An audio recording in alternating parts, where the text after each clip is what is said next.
Muy buenas noches, mis amados hermanos, que el Señor les bendiga. Espero que hayan tenido un lindo día y un lindo fin de semana. Hoy vamos a compartir acerca de un salmo que es un salmo de bendición, un salmo de fortaleza, un salmo de mucha edificación, que es el Salmo 34. Pero antes de comenzar a compartir la palabra, vamos a orar. Señor bendito, te damos gracias en el nombre poderoso de Cristo Jesús, porque tú estás con nosotros, tú no nos dejas, tú no nos desamparas, Señor.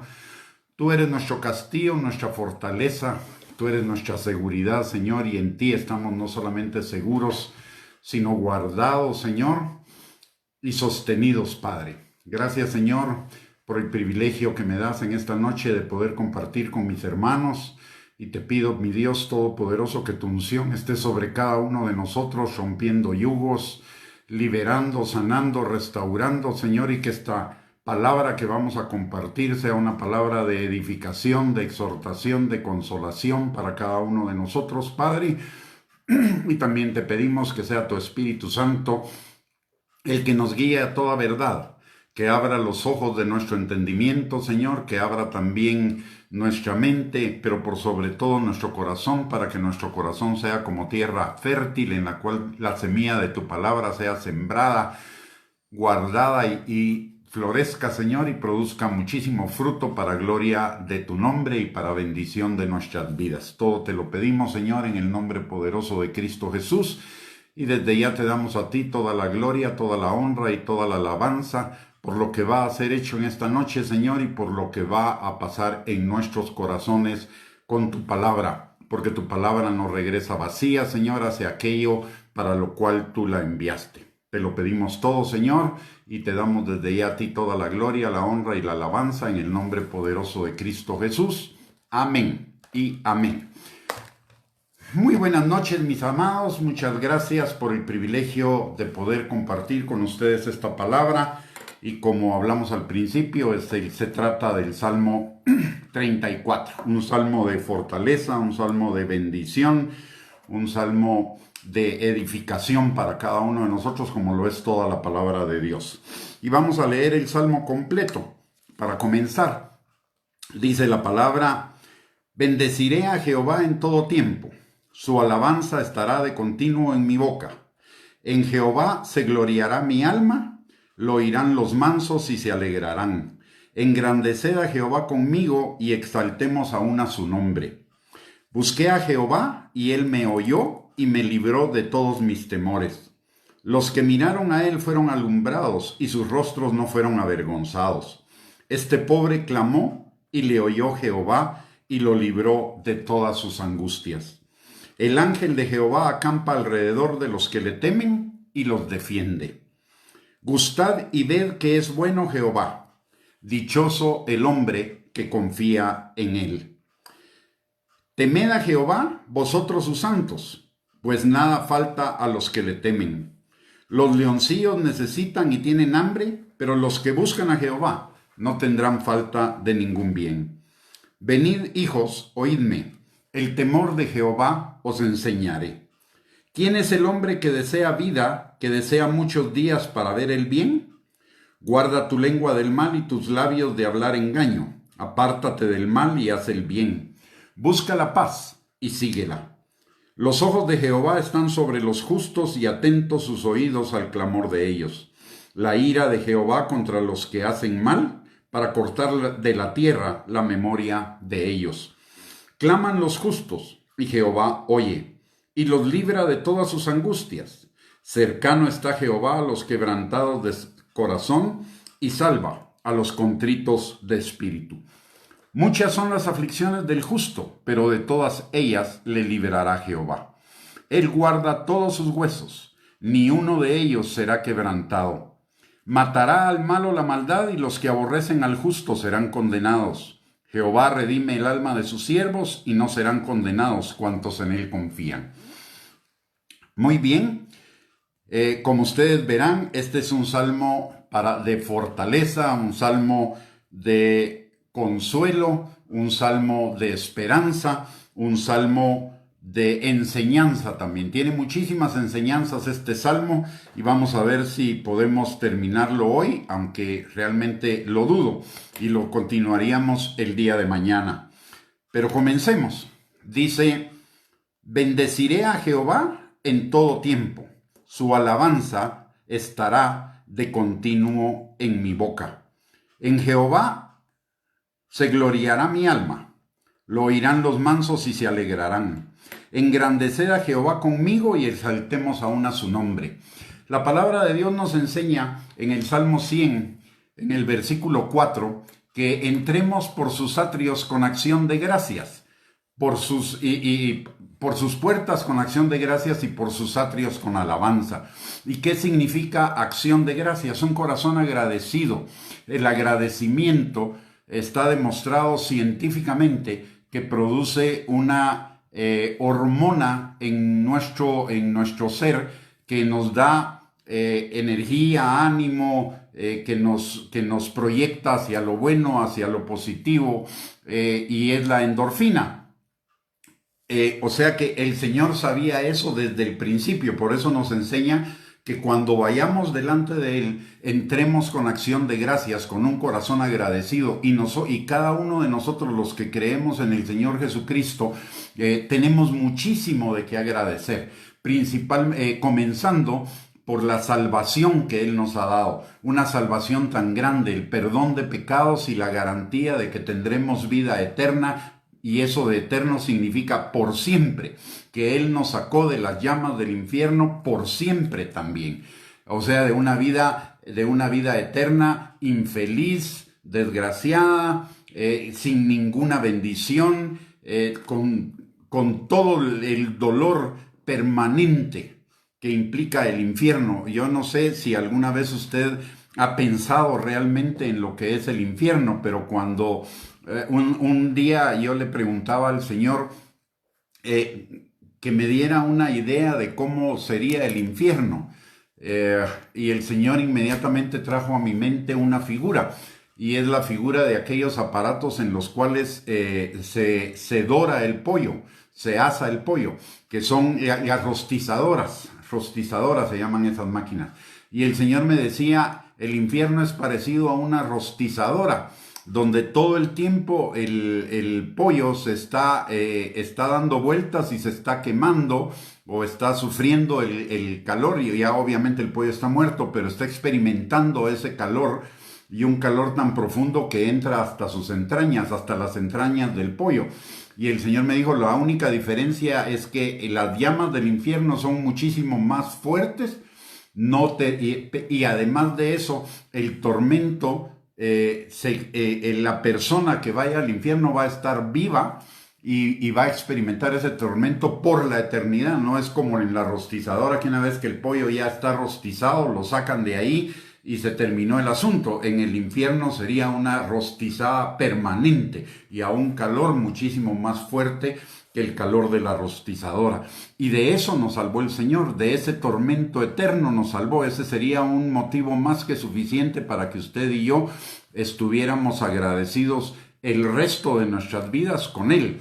Pero además de eso, la vida eterna implica que podemos desde hoy vivir en los beneficios de esa vida eterna, que son salud, libertad del pecado y de la muerte, que es bendición permanente, que es restauración de nuestros corazones, liberación de todo dolor, de toda opresión, de toda herida que haya en nuestro corazón. Y además de eso, si buscamos el reino de Dios y su justicia, todas las demás cosas nos van a ser añadidas. Además de salud, liberación, restauración, también vamos a tener prosperidad en todas las áreas de nuestra vida, que significa bienestar en todas las áreas de nuestra vida, bienestar espiritual, bienestar emocional, y ese bienestar emocional significa la experiencia de vivir amor, gozo, paz, paciencia, benignidad, bondad, fidelidad, mansedumbre, templanza. Aparte de eso, todas nuestras necesidades van a estar suplidas, nuestras relaciones van a ser relaciones positivas, relaciones edificantes, relaciones enriquecedoras, etcétera. tantos beneficios más. Por eso Pablo dice que cuidemos esta salvación tan grande, porque esta salvación tan grande implica un sinnúmero de bendiciones en todas las áreas de nuestra vida y además la vida eterna para la cual fuimos sellados con el Espíritu Santo, como lo dice Efesios capítulo 1, versículos 13 y 14. Así que además tenemos la bendición todos los días de contar con un techo, de contar con alimentos, de contar con trabajo, de contar con una familia, también de estar en nuestro cuerpo más o menos completo si es que si no padecemos ninguna enfermedad.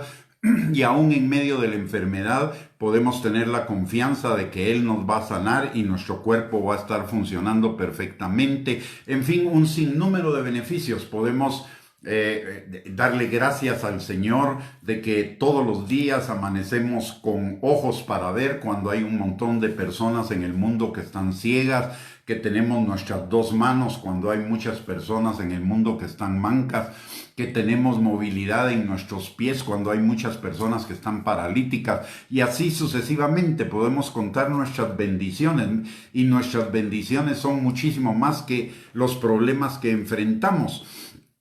En el mundo, la palabra nos lo dice, e incluso en este salmo nos lo dice en el versículo 19. Muchas serán las aflicciones del justo, pero de todas ellas lo librará Jehová. Y Jesús nos dijo en Juan 16:33 que en el mundo tendremos aflicción, pero no tenemos por qué preocuparnos, porque Él ha vencido el mundo, y si nosotros estamos en Él, nosotros también venceremos todas esas aflicciones. Así que tenemos muchísimas cosas por las cuales dar gracias y bendecir al Señor nuestro Dios en todo tiempo. Y una de las cosas que nos hace experimentar días de bendición es pensar en todos los beneficios del Señor y en la grandeza del Señor para con nuestra vida, en todo lo que Él ha hecho en nuestras vidas desde que somos salvos hasta el día de hoy. Por eso dice que esté su alabanza de continuo en nuestra boca. Cuando estamos alabando constantemente no tenemos cabida para pensamientos negativos, para pensamientos de infelicidad, para pensar mucho en los problemas, y nuestra confianza en el Señor se va a ir acrecentando, sabiendo que de todas las aflicciones, de todos los problemas, de todas las circunstancias negativas, Él nos va a librar si nos mantenemos firmes en Él, si nos mantenemos aferrados a Él. Así que yo le sugiero y le recomiendo que cuando usted esté en aflicción, comience a bendecir y a alabar al Señor en todo tiempo. Y esto, hay un punto aquí bien importante y que también es un consejo. En los primeros pensamientos del día van a determinar mucho del clima, digamos, espiritual y del clima emocional que vamos a experimentar en el día. De tal manera que nuestros primeros pensamientos al despertar deberían ser de alabanza y de agradecimiento al Señor, y eso va a marcar el resto de nuestros días. Y yo le quiero contar una experiencia que tengo al respecto.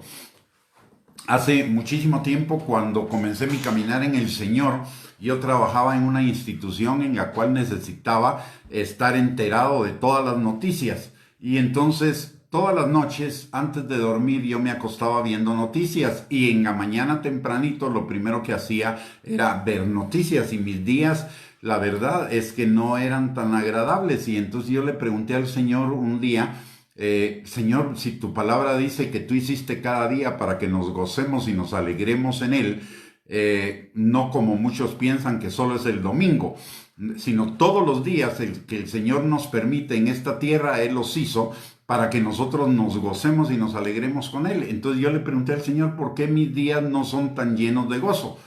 Y el Señor me hizo una observación. Me dijo: fíjate ¿qué es lo último que haces en la noche? Porque también mi sueño era demasiado ligero, y a veces en la madrugada me despertaba con muchísima inquietud.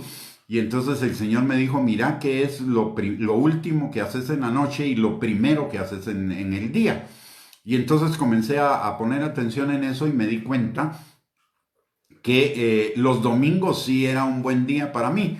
¿Por qué? Porque no veía noticias, pero de lunes a sábado sí las veía y era lo primero que hacía en el día y lo último que hacía en la noche. Y entonces el Señor me recordó que la palabra de Dios dice: de mañana te buscaré, temprano te buscaré. Y también dice en Salmos que en la noche derramaré mi corazón delante de ti. Entonces entendí el principio. Mi último pensamiento en la noche debería ser el Señor, y mi primer pensamiento en el día debería ser el Señor. De hecho, tomé una decisión, y es que ya no iba a haber más noticieros, sino que iba a esperar llegar a mi trabajo y hojear el periódico para ponerme al día de las noticias que estaban. Pero en la mañana tempranito iba a orar al nomás despertarme. Y en la noche al acostarme, pues también iba a orar antes de dormir. Y en la noche dejaba puestos, en aquel tiempo eran cassettes. Dejaba mi grabadora con un cassette de la palabra de Dios puesto, que eran los salmos, y me dormía escuchando salmos, hasta que obviamente yo me dormía y el cassette seguía funcionando. Y este es un principio importante también. Aunque nuestra mente no esté conectada, no tengamos conciencia, al dormir, nuestra mente siempre está despierta, y si nos dormimos escuchando la palabra de Dios va a ser sembrada en nuestra mente, y el Espíritu Santo la va a recordar y la va a establecer en nuestro corazón. Así que aprendí el valor de la alabanza y el valor de la acción de gracias antes de dormirme y después y al nomás levantarme, y eso cambió el tono de mis días. Y mis días comenzaron a ser muchísimo más tranquilos. No le digo que fueron perfectos, porque a veces por las presiones del trabajo y de las cosas, la cuestión se ponía un poco complicada, pero venía a mí la palabra del Señor recordándome que necesitaba confiar en Él, que era el día que Él había hecho para que me gozara y me alegrara en Él, y eso pues ya me ponía muchísimo más tranquilo, porque llevaba mis cargas al Señor, y Él tiene cuidado, como dice Mateo 11, 28 al 30, que todos los que estemos trabajados y cargados vengamos a Él, y Él nos dará descanso, porque su yugo es fácil y ligera mi carga, y ligera nuestra carga. Así que ese es un buen consejo. Es la importancia de la alabanza y de la acción de gracias, tanto en la mañana como en las noches. La palabra también dice en el versículo número 4: busqué a Jehová y Él me oyó y me libró de todos mis temores. Note que dice: no pensé en Jehová, sino busqué a Jehová. Y buscar a Jehová significa pensar continuamente en Él, recordar continuamente en Él, entrar en su presencia, porque en su presencia hay plenitud de gozo y delicias a su diestra para siempre. Y buscar al Señor nos recuerda de su amor para con cada uno de nosotros, que es nuestro Padre, que Él tiene cuidado de nosotros, que Él está pendiente de nosotros. Dice el Salmo 121: yo te guardaré en tu entrar y en tu salir en todo tiempo, y no se adormece el que te guarda ni se duerme. Es como que el Señor está continuamente, todo el tiempo con nosotros, no nos deja en ningún momento. Y entonces eso me hace recordar de su amor, y la palabra de Dios en 1 de Juan capítulo 4 versículo 18 dice que el perfecto amor echa fuera el temor. De manera que el que está atemorizado es porque no ha sido perfeccionado en ese amor, no ha madurado en ese amor, no ha llegado a entender ese perfecto amor del Señor. Sabe que Dios le ama, sabe que Dios tiene cuidado de él, pero no hay una completa certeza, no hay un completo entendimiento de que Él es nuestro Padre, y como Padre amoroso tiene cuidado de nosotros, nos guarda en todo tiempo. Así que es importante, si usted vive atemorizado, o tiene continuamente temor de las cosas que pueden suceder, lo que necesita es meditar muchísimo más en el amor de Dios para con nosotros, que no es solamente un amor para salvación y para vida eterna, sino es una garantía del cuidado de Él para con cada uno de nosotros en toda circunstancia de nuestra vida, para librarnos, para cuidarnos, para fortalecernos, para formarnos, para proveernos, para liberarnos, para sanarnos, en fin, para todo.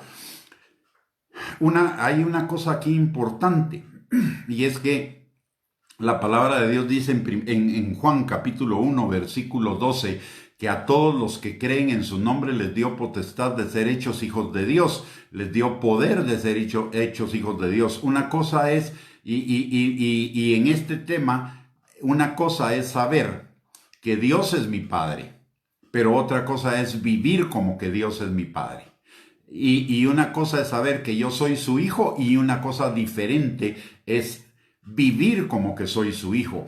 Y a eso se refiere ese versículo. No solo necesitamos saber que Él es nuestro Padre y que nosotros somos sus hijos, sino vivirlo a Él como Padre y vivir nosotros como que de verdad somos sus hijos, no como que somos centenados o huéspedes o simplemente salvos o simplemente creyentes o simplemente discípulos, sino que somos verdaderamente hijos y que Él es un Padre perfecto. Nuestros padres terrenales pudieron haber fallado en muchos aspectos, pero Él no falla en ningún aspecto. Él es un Padre perfecto, bueno, amoroso, y aun cuando a veces nos tiene que disciplinar, lo hace con amor y lo hace con la medida justa y exacta. Él no se excede en esa disciplina, sino aplica la disciplina necesaria y específica para que nosotros comprendamos y volvamos a sus caminos, para mantenernos dentro de esa vida plena y vida abundante que Él tiene para nosotros. Y le voy a poner un ejemplo. El ejemplo del hijo pródigo en relación a esto, o en la parábola del hijo pródigo, porque ahí hay dos hijos, el hijo pródigo y el hijo mayor. El hijo pródigo llega a un momento en que se siente tan salsa, dirían en mi tiempo, que le dice al padre: dame la herencia que me corresponde. Y el padre se la da. Pero el hijo se va lejos y desperdicia esa herencia y y se va de la casa. Era hijo, ojo, él era hijo, pero al momento de irse de la casa, ya no vive como hijo. En la casa él tenía todas sus comodidades, toda su seguridad, toda su provisión, etc. Pero él se va de la casa y no entiende que él es hijo. Él no se sentía hijo, y le voy a explicar por qué no se siente hijo. Porque cuando él regresa a casa, luego de todo el proceso de disciplina y de volver en sí, volver a los caminos del Señor, él regresa diciéndole al Padre: Padre, ya no soy digno de ser llamado tu hijo, tómame como uno de tus jornaleros. Él no tenía mentalidad de hijo, tenía mentalidad de siervo. Y entonces quiere regresar a la casa como un empleado. Él no entendía al padre. Nunca un padre, por muy mal hijo que sea, cuando el hijo regresa a casa, no lo va a tomar como empleado, lo va a recibir como hijo, y lo va a recibir con gozo y lo va a restaurar a la posición de hijo. Pero el hijo, aunque era hijo, no entendía que era hijo, no había entendido el amor de su padre. Cuando vuelve en sí, el hijo recibe bendiciones. Él estaba esperando recibir un empleo, pero lo que recibe es bendiciones, porque el amor del Padre es así. Él no había experimentado, él no había estado viviendo como hijo, y el Padre lo restaura a la posición del hijo. Y el hijo mayor es igual. El hijo mayor ya había recibido una herencia, pero cuando ve que el padre celebra la venida el regreso del hijo pródigo, le dice al padre: yo siempre te he servido. Ojo, servido, o sea, tenía mentalidad de siervo, y nunca me has dado ni siquiera un cabrito para que celebre con mis amigos, cuando ya había recibido la herencia, porque cuando le da la herencia al hijo pródigo, también se la da al hermano mayor, y le da una doble herencia, porque el hijo mayor recibía doble herencia en los tiempos de Jesús. Entonces él ya había recibido la herencia, pero no la disfrutaba porque no tenía mentalidad de hijo, tenía mentalidad de siervo. Y entonces el padre le dice, mijo, pero si todo lo que es mío te pertenece. O sea, otro que no había estado experimentando el amor del padre. Por eso yo decía, una cosa es ser hijo y otra cosa es vivir como hijo. Una cosa es saber que Dios es mi padre, pero otra cosa diferente es vivir a Dios como que si fuera mi padre. Así que necesitamos, si nuestras vidas están pasando por problemas, si tenemos dudas, si tenemos temor, refugiémonos en el conocimiento del amor del Padre. Y toda la Biblia nos habla del amor del Padre, incluido el Antiguo Testamento. En el Antiguo Testamento a veces cometemos un error cuando lo leemos. Pensamos en Israel, pero recuérdese usted y yo que la palabra de Dios dice que el Israel actual son todos los descendientes de Abraham por la fe. No solamente los descendientes en la carne, sino los descendientes en la fe. O sea, nosotros somos el Israel actual. Fuimos injertados en el olivo natural. Entonces, lo que es para Israel en el Antiguo Testamento, uno debería situarse en la posición de Israel, como si fuéramos Israel, y ahí vemos, y ahí vamos a poder experimentar el amor de Dios por Israel, como que si fuera el amor de Dios para nosotros, y además todo lo que el Nuevo Testamento nos dice acerca de el amor del Padre para con cada uno de nosotros. Así que esto nos ayuda a vivir confiadamente, a buscar ese amor del Señor en toda circunstancia para nuestra vida y refugiarnos en Él en medio de toda circunstancia, sabiendo que Él es un buen Padre, perfecto, amoroso, omnisciente, todopoderoso, y que si está permitiendo circunstancias en nuestra vida que nos sean difíciles, no es porque Él no sea un Padre bueno, es que simplemente Él a través de esas circunstancias quiere formarnos y llevarnos a un nivel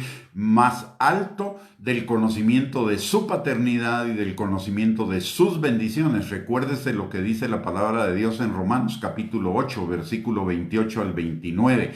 Que todas las cosas obran para bien de los que amamos a Dios, esto es, aquellos que conforme a su propósito fueron llamados para que el carácter de Cristo fuera formado en ellos y que Él fuera el primogénito entre muchos hermanos. Además, es bueno recordar también que en medio de toda circunstancia, el Señor Jesucristo y además el Espíritu Santo están intercediendo por nosotros para que nuestra fe no falte, para que aprendamos las lecciones de las circunstancias que estamos viviendo y también para que crezcamos en el conocimiento de Dios y por lo tanto en el conocimiento de la vida eterna, porque la palabra de Dios dice que el conocimiento de Dios es el conocimiento de la vida eterna. Una vida eterna que estamos viviendo desde el día en el cual nosotros somos salvos y la que vamos a vivir en plenitud. Desde el día que somos salvos, la comenzamos a vivir progresivamente hasta el día en que vamos a llegar a la presencia del Señor, donde la vamos a vivir en toda su plenitud. Así que cada circunstancia nos ayuda a conocer más esos aspectos de la vida eterna y a ver la bendición de Dios en medio de las circunstancias difíciles. Cuando la gente dice que está en un desierto, muchas veces no entiende la función del desierto. Las circunstancias negativas que nosotros atravesamos en nuestras vidas, que les llamamos desiertos, pueden ser desiertos, yo no lo dudo, aunque muchas veces son el resultado de siembras malas que hemos hecho en el pasado y las que estamos cosechando, pero aún en medio de esas circunstancias, Dios las está permitiendo para que tengamos un encuentro con Él.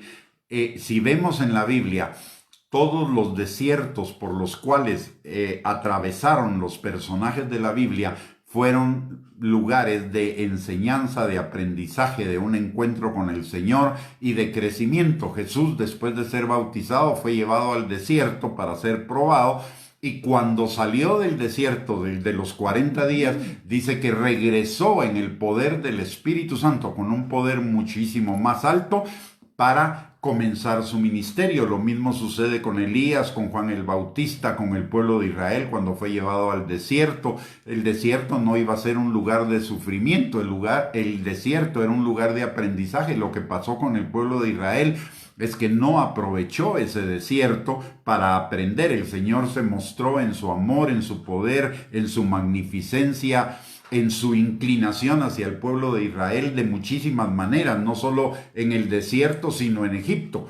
El Señor hizo más de 25 señales de su poder, de su bondad, de su grandeza, de su misericordia, de que estaba con el pueblo de Israel para llevarlos a la tierra prometida, y ellos no quisieron entender, no quisieron aprender.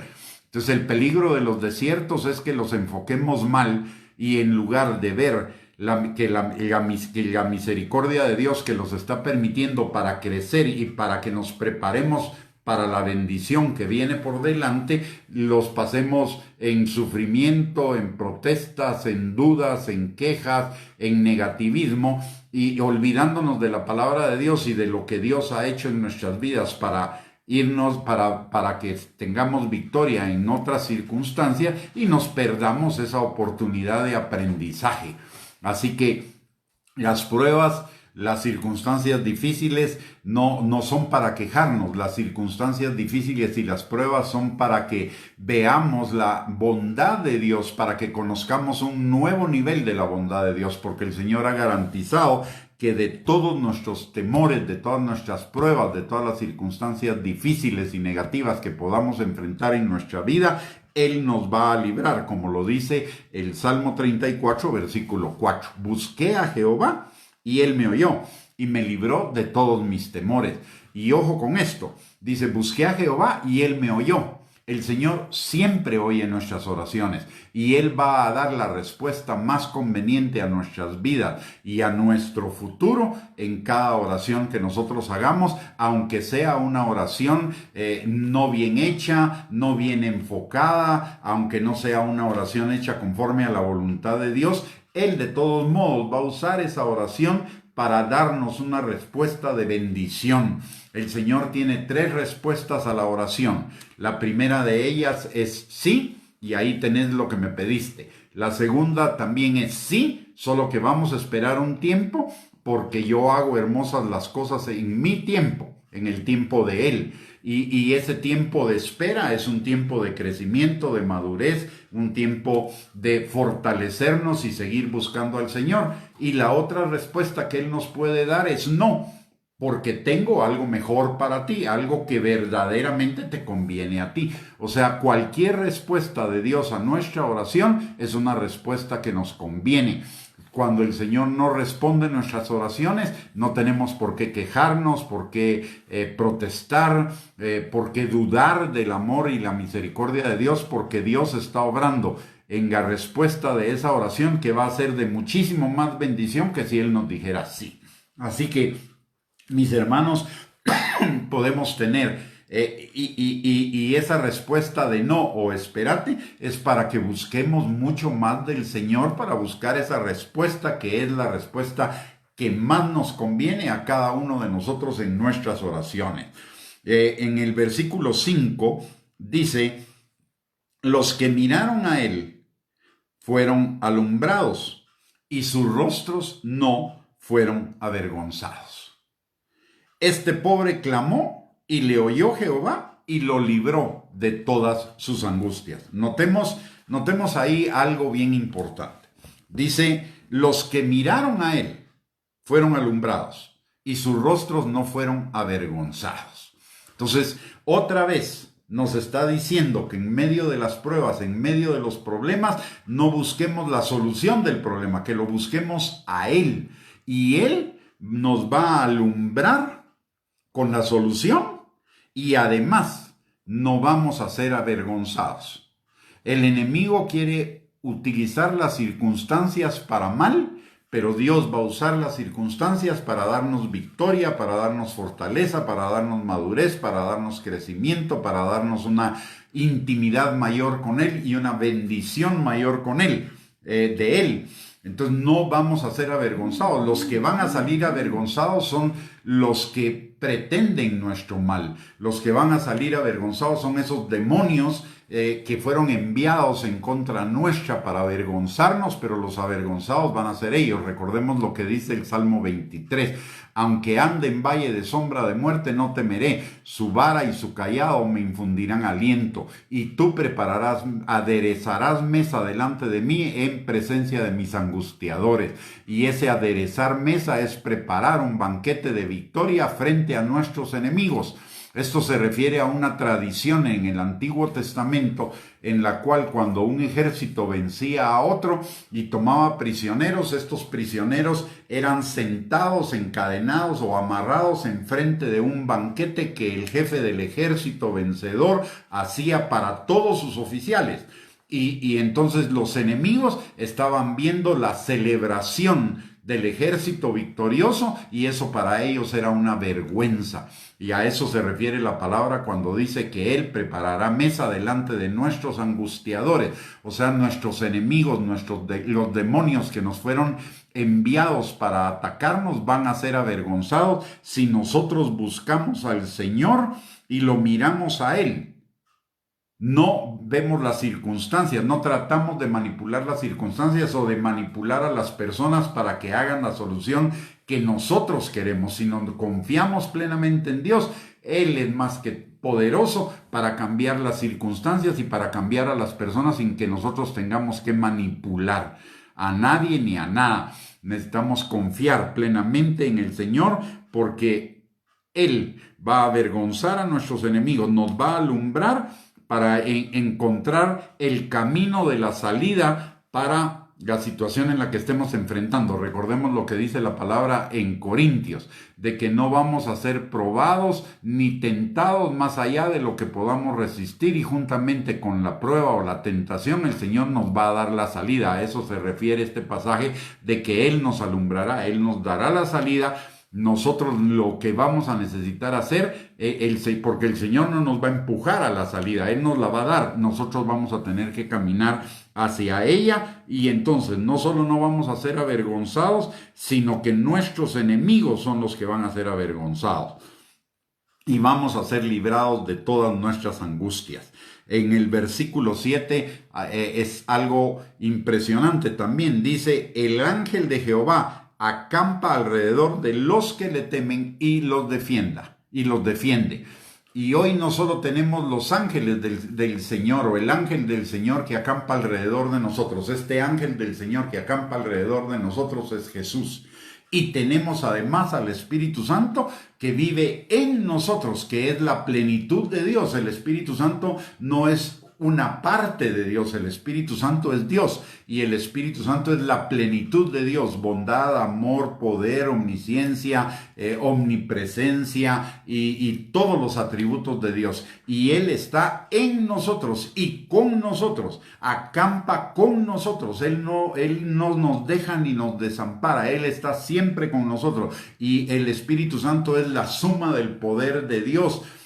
Por eso Pablo dice en Efesios capítulo 1, versículo 17 en adelante, que el Señor alumbre los ojos de nuestro entendimiento para que podamos comprender cuál es la supereminente grandeza de su poder que actúa en nosotros, que es el mismo poder que resucitó a Jesús de entre los muertos. Imagínense ese poder de resurrección que operó en Cristo. Ese mismo poder de resurrección opera en nosotros. Ese mismo poder opera en nuestras circunstancias. Ese mismo poder está a favor de nosotros para deshacer todas las obras del diablo, para hacernos más que vencedores por medio de Jesús que nos amó. Pero hay una condición acá. Y la condición es una condición que necesitamos tenerla muy clara. Dice: el ángel de Jehová acampa alrededor de los que le temen y los defiende. O sea, necesitamos, así como conocemos el amor de Dios, necesitamos también conocer del temor de Dios. Dice la palabra en Proverbios que el temor de Dios es el principio de la sabiduría. Y hoy hay muchas personas en el cristianismo que yo no dudo que sean salvos, pero la imagen que tienen en sus mentes de Dios es de un Santa Claus, que no importa lo que ellos hagan, no importa que no hagan lo correcto, de todos modos Dios está ahí y los va a librar. Y eso no es cierto. Él va a librar a los que temen al Señor y va a acampar alrededor de ellos y los va a defender. Si no, el Señor va a usar esas circunstancias para disciplinarnos y que aprendamos del temor del Señor. Una de las cosas que nos está pasando, como les decía, en el cristianismo, es gente que piensa que Dios es como un Santa Claus. No importa que nos portemos mal, no importa que no hagamos lo correcto, de todos modos Dios nos tiene que bendecir. Dios nos tiene que cumplir sus promesas. Pero las promesas están ligadas a la obediencia. A través de toda la palabra vemos que las bendiciones están ligadas a la obediencia. Son las dos manos del Señor.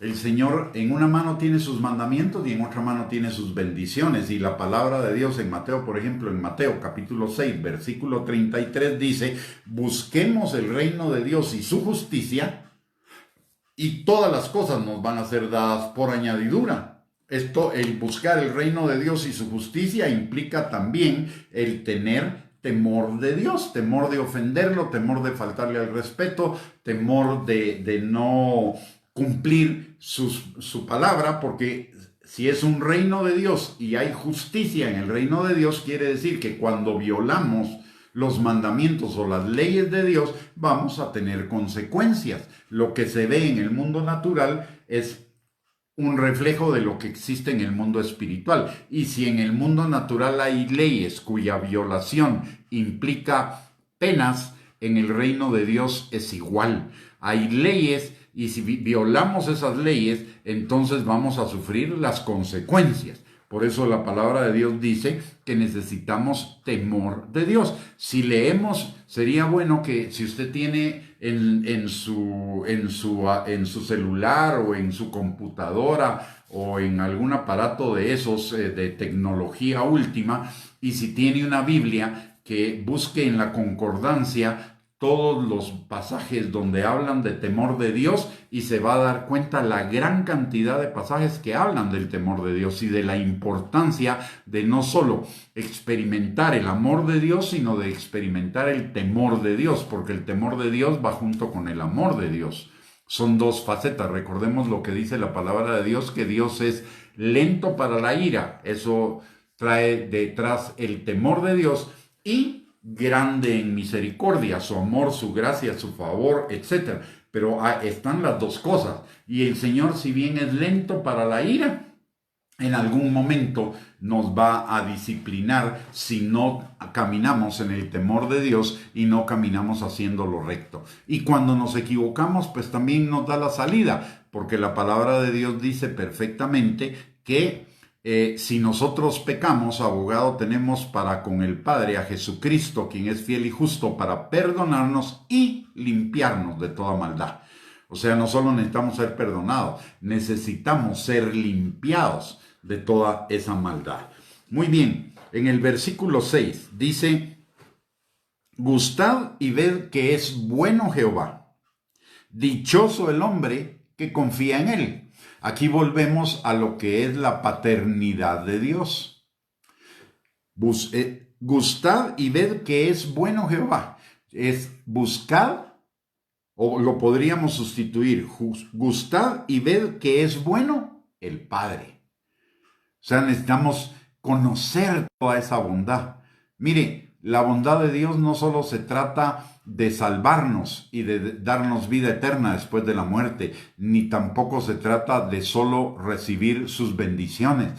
También la bondad de Dios implica que nos marca un camino para que nosotros caminemos en ese camino y seamos conducidos por sendas de justicia por amor de su nombre. Nos da un camino para que lleguemos a lugares de delicados pastos donde Él nos pastoreará y junto a aguas de reposo. O sea, el Señor no solo nos va a cuidar, nos va a dar reposo, nos va a dar confort a nuestra alma, pero necesitamos poner en práctica los caminos que Él nos ha mostrado. La bondad de Dios no solo son sus bendiciones, la bondad de Dios son sus mandamientos. Los mandamientos no son gravosos, los mandamientos son los límites en los cuales nosotros necesitamos mantenernos en el camino para poder disfrutar de todas sus bendiciones en plenitud. Por eso dice, busca el reino de Dios y su justicia. La primera condición es entender esos caminos, porque esos caminos traen como resultado las añadiduras, traen como resultado las bendiciones. Entonces necesitamos, la bondad de Dios está en sus mandamientos, porque sus mandamientos son las vallas protectoras para que nosotros no nos salgamos del camino de las bendiciones. Cuando nosotros nos salimos de ese camino, de esas vallas protectoras, estamos siguiendo nuestros propios caminos, y la palabra de Dios dice que el que sigue sus propios caminos, aunque parezcan derechos en nuestra propia opinión, son caminos de muerte. Entonces el Señor nos dio sus mandamientos para que nos mantengamos en el camino. El salmista lo dice en el Salmo 119, 59. Consideré mis caminos conforme a lo que dice la palabra de Dios, por supuesto, y volví mis pies a tus testimonios. Sus testimonios son sus mandamientos, y al mantenernos dentro de los caminos de sus mandamientos, nosotros vamos a tener todas las añadiduras. Por eso yo digo que las bendiciones de Dios van entrelazadas con la obediencia, son sus dos manos. Por un lado están sus mandamientos y por otra sus bendiciones. Pero Dios trabaja con las dos manos, mandamientos y bendiciones, para bendecirnos a cada uno de nosotros y darnos vida, y vida en abundancia. En el versículo 8 nos vuelve a recordar lo del temor, en el versículo 9 nos vuelve a... antes del 9, en el final del versículo 8, que dice, gustad y ved que es bueno Jehová, dichoso el hombre que confía en él. Y no solo confiar en Él, y esta es otra repetición, no solo se trata de confiar en Él para sus bendiciones, se trata de confiar en sus mandamientos, que son los que nos mantienen alineados, que son los que nos mantienen en el camino de las bendiciones.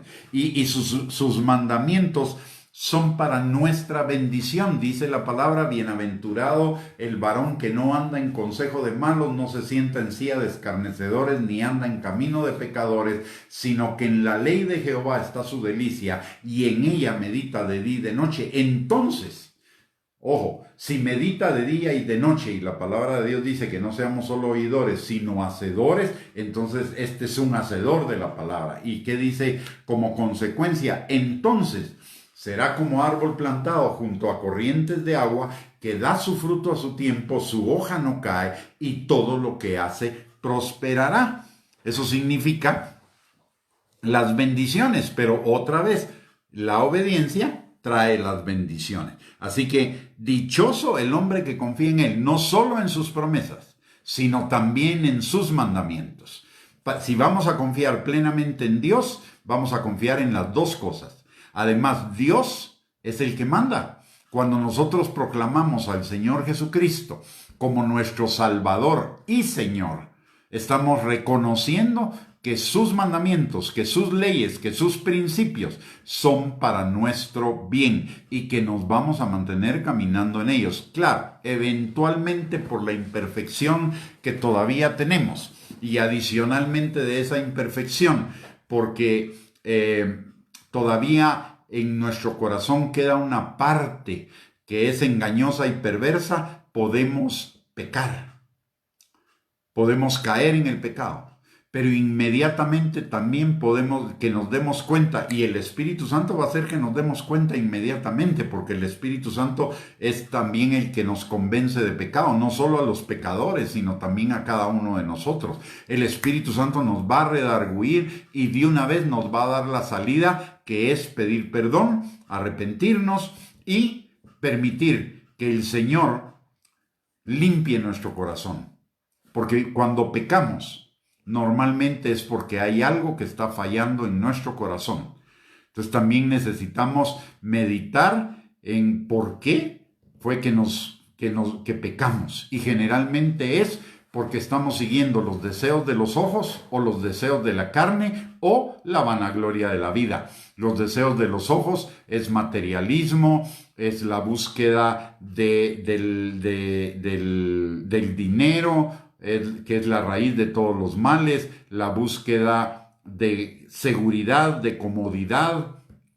Los deseos de la carne son la búsqueda del placer y la vanagloria de la vida es el crecimiento de nuestro ego, la autogratificación y la autoexaltación de nuestro ego. Entonces necesitamos entender también, no solo se trata de pedir perdón, sino se trata de entender por qué razón estamos pecando, qué es lo que estamos siguiendo que nos lleva al pecado. ¿Para qué? Para permitirle al Señor para crucificar eso en nosotros, para negar eso en nosotros y permitirle al Señor que transforme esa área de nuestro corazón que nos está llevando al pecado y ya no sigamos pecando más. Entonces necesitamos, y eso es temerle al Señor, porque si yo peco, pido perdón, ahí hay temor de Dios.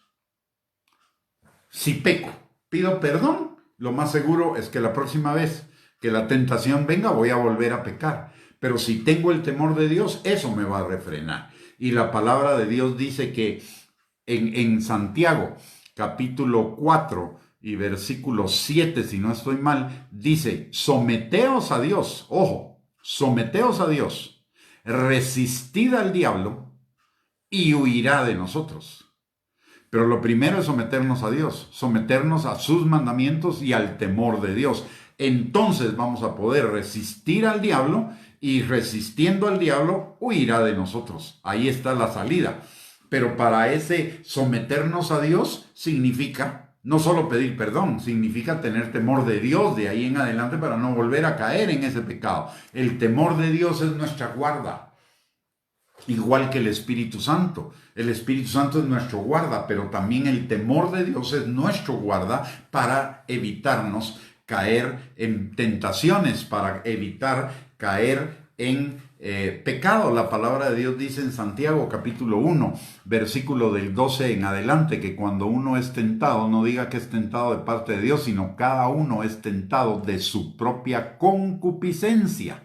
Ojo, esa propia concupiscencia es el ego. Esa propia concupiscencia es el ego buscador de los placeres, de los deseos de los ojos, los deseos de la carne y la vanagloria de la vida. Entonces, uno es tentado por esas cosas. Entonces, cuando yo soy tentado y caigo en la tentación, lo que necesito es saber por qué razón caí en ese pecado. ¿Cuál de esas cosas fue la que operó? Y generalmente van a operar las tres juntas, o por lo menos dos de esas juntas. Entonces necesito conocerlas. Y después de conocerlas, necesito arrepentirme, someterme a Dios y al temor de Dios, resistir al diablo y huirá de mí. Esa es la clave. Entonces, en el versículo 9 y 10 dice, temed a Jehová vosotros sus santos. O sea, no es opcional. Este es un mandato. Temed a Jehová. No solo refúgiese en su amor. No, hay que temer a Jehová. Y en este temor de Jehová no debemos olvidarnos de algo que lo dice el Nuevo Testamento. Aunque el Dios del Antiguo Testamento es exactamente el Dios del Nuevo Testamento. Los dos es el mismo Dios, Dios no cambia, Dios es el mismo ayer, hoy y siempre. Entonces hay suficiente de temor del Señor en el Antiguo Testamento, pero en el Nuevo Testamento es exactamente lo mismo. Necesitamos ese temor, todos nosotros los que somos sus santos. El hecho de que el Nuevo Testamento refleje mucho del amor de Dios es porque ya se estableció la contraparte en el Antiguo Testamento. El Antiguo Testamento es mucho elemento, hay mucho elemento para temer al Señor. Y una vez que tememos al Señor, entonces entra el Nuevo Testamento para darnos una mayor revelación del amor de Dios para con nosotros. Es un equilibrio. Por eso dice la palabra, el principio de la sabiduría es el temor de Jehová. El final de la sabiduría es el amor. Al principio obedecemos por el temor al Señor y al final obedecemos por amor, porque no lo queremos desagradar, no queremos hacer nada que lastime su corazón. Ahora, el punto aquí es que aún en el Nuevo Testamento, el Nuevo Testamento nos revela unas facetas de Dios que parecería que son contrarias a la gracia, pero es que ahí es donde nos recuerda el balance, y es que la palabra de Dios dice que Dios es fuego consumidor y jabón de lavadores, y terrible cosa es caer en manos del Dios vivo. ¿Sí? Y también nos recuerda en Hebreos capítulo 12, versículos del 5 al 15, que Dios al hijo que ama lo disciplina. Que no rechacemos la disciplina del Señor, porque aun cuando el día de hoy no es causa de gozo, en el futuro da frutos apacibles de justicia. Y si da frutos apacibles de justicia, trae aparejadas las añadiduras que son sus bendiciones. Entonces necesitamos otra vez, aquí nos está recordando el equilibrio entre el temor de Dios y su amor. Y en la segunda parte, y note esto hermoso, ¿no?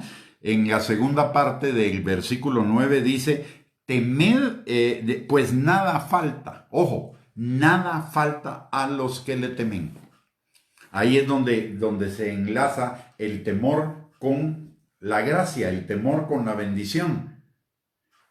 A los que le temen, nada les falta. Por lo tanto, lo contrario también es cierto. Los que no tenemos o no tuviéramos temor de Dios, nos van a faltar cosas.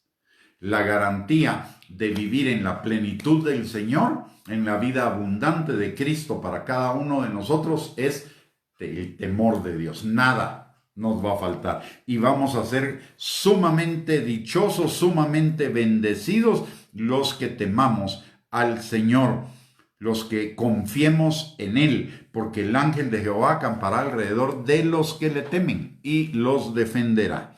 Muy bien, vamos entonces al versículo 10. Dice, los leoncillos, y aquí nos lo reafirma, los leoncillos necesitan y tienen hambre, pero los que buscan a Jehová no tendrán falta de ningún bien.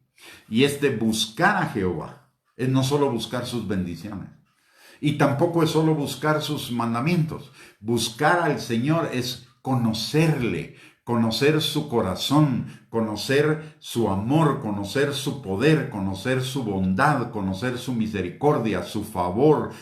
Hablamos mucho de gracia, hablamos mucho de amor, hablamos mucho de favor de Dios, pero realmente estamos claros y conocemos qué es la gracia de Dios, el amor de Dios, el favor de Dios. ¿Quién es Dios? Muchas veces su mano de bendición, pero no buscamos su mano de obediencia, ¿verdad? Pero debemos ir más allá de buscar sus manos y buscar sus manos, y es ir y buscar de su corazón, porque lo que mueve sus manos es su corazón. Y entonces, al buscar su corazón, lo vamos a tener a Él completa y totalmente. Recordemos lo que le dice Dios a Moisés cuando lo manda a liberar a los israelitas de Egipto. Moisés le pregunta al Señor, ¿y quién diré que me envió? Hasta ese momento Moisés no conocía al Señor completamente, tenía ideas, nociones del Señor, pero Dios a través de ese nombre se le revela. Y entonces el Señor le dice, yo soy el que soy. ¿Y eso qué significa? Yo soy todo lo que tú y lo que tu pueblo necesitan. Y Él sigue siendo el mismo. Él es, yo soy el que soy, todo lo que yo necesito. El Salmo 23 lo reafirma. Jehová es mi pastor, nada te faltará. Eso significa, yo soy todo lo que tú necesitas. Tú no necesitas de las personas, aunque si yo envío personas para ti, esas personas van a ser de bendición.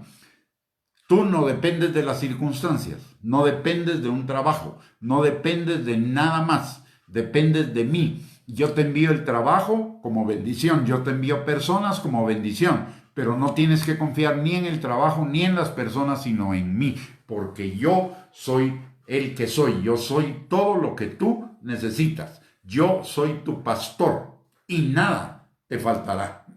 Pero otra vez, volvemos al yo soy el que soy y al yo soy tu pastor. Las dos cosas implican conocerle a él, porque las ovejas conocen al pastor, pero no solo lo conocen, lo oyen y le siguen.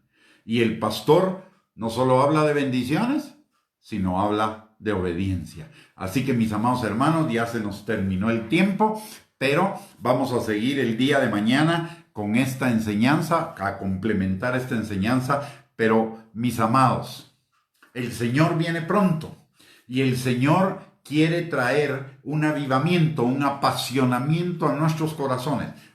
Y estas enseñanzas son para que nosotros conozcamos aún más del Señor, nos apasionemos y seamos la novia.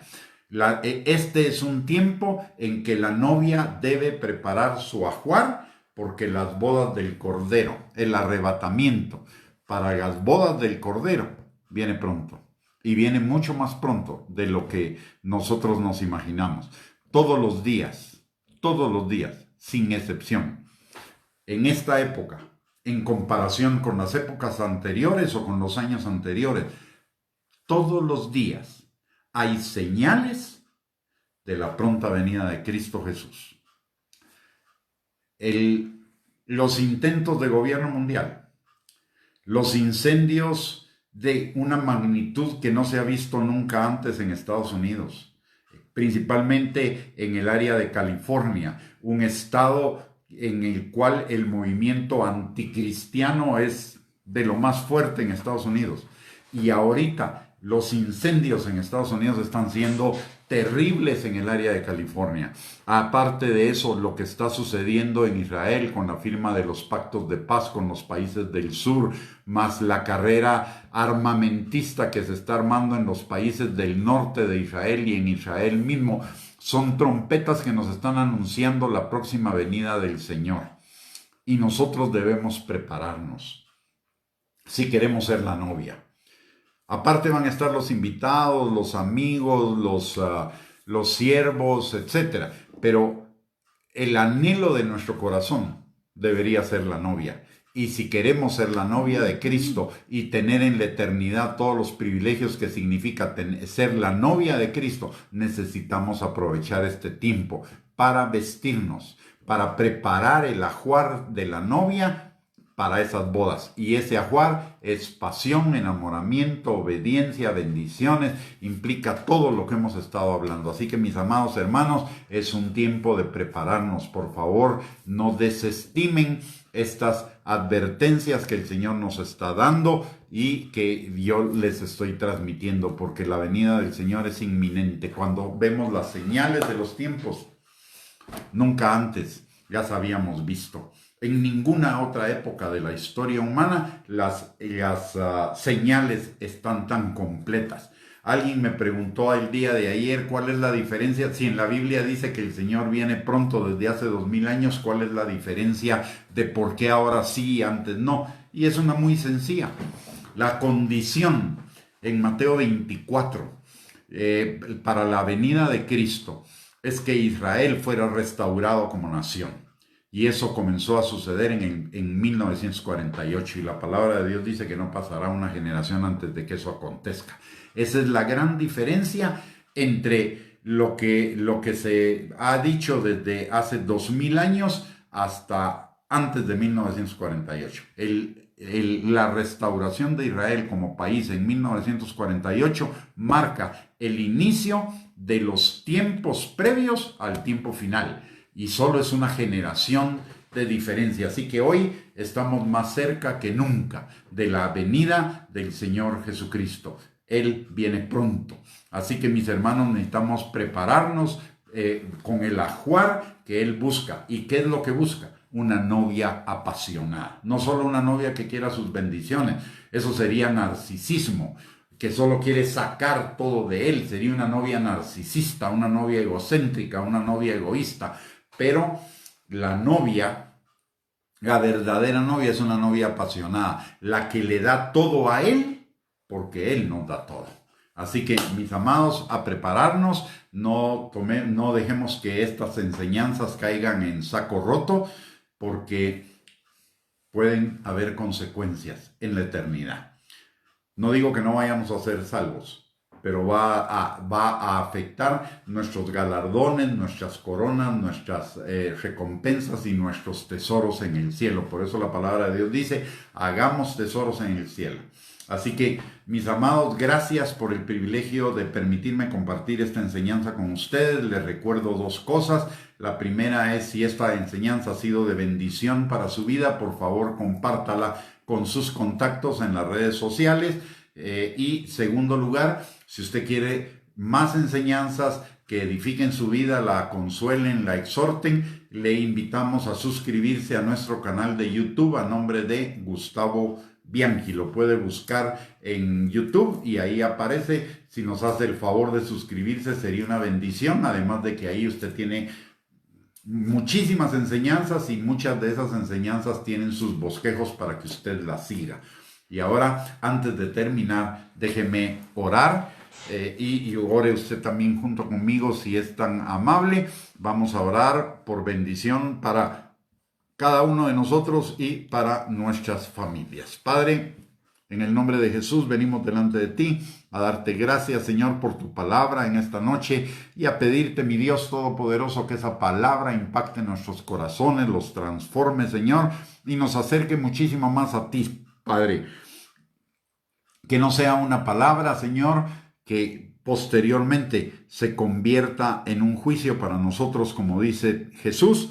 Yo no los juzgo, sino la palabra que yo les he dado es la que les juzgará. Señor, en el nombre de Jesús, que tu Espíritu Santo tome esta palabra, la siembre en nuestros corazones profundamente, Señor, la selle con fuego, Padre, y que esta palabra se vuelva un rema en nuestra vida para que produzca mucho fruto y fruto abundante para gloria de tu nombre. Aparte de ello, también, Señor, aprovechamos este tiempo para entrar al trono de tu gracia, para encontrar misericordia y gracia para el oportuno socorro, no solo para nosotros, sino para cada una de nuestras familias, Señor.